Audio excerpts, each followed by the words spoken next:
मेरी आपसे गुजारिश है, जिस काज के लिए इमाम हुसैन ने जान दी थी ना, उस काज पर काम करने की ज़रूरत है।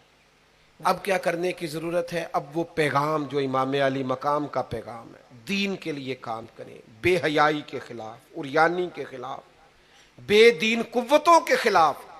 लोगों को सुकून मिलेगा, उन्हें कायल करें कि सुकून तुम्हें नमाज में मिलेगा, इबादत में मिलेगा, दयानतदारी में सुकून है, कनात में सुकून है, इज्जत नफ्स और खुददारी में जो तुम्हारे लिए अल्लाह ने रखा है उसमें सुकून है।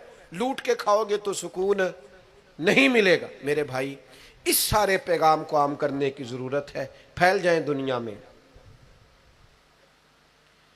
और जिस तरह अपने हक में लोगों को कायल करते हो ना, को मजबूरी बन जाए, इस तरह लोगों को दीन के हक में कायल करें। मिन्नत करके बेनमाजी को नमाजी करें, मिन्नत करके जो दीन से दूर है उसे दीन के करीब करें। आप कोशिश करें कि फरोगे दीन हो, जहां मस्जिद नहीं तामीर मस्जिद में किरदार अदा करें। अपने लहजों से हर थकावट उतार के आगे बढ़ो, मिली कौमी सोचें पैदा करो।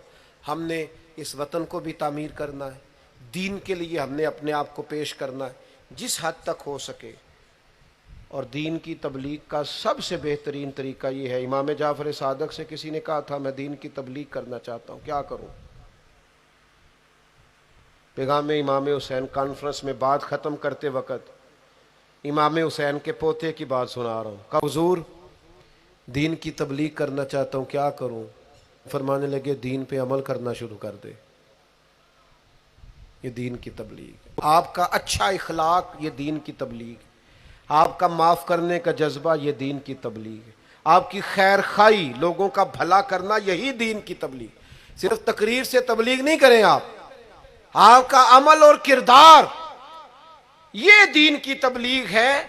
आप अपना अंदाज़े जिंदगी बदल जाएं, अंदाज खूबसूरत कर जाएं, ये दीन की तबलीग शुरू हो जाएगी।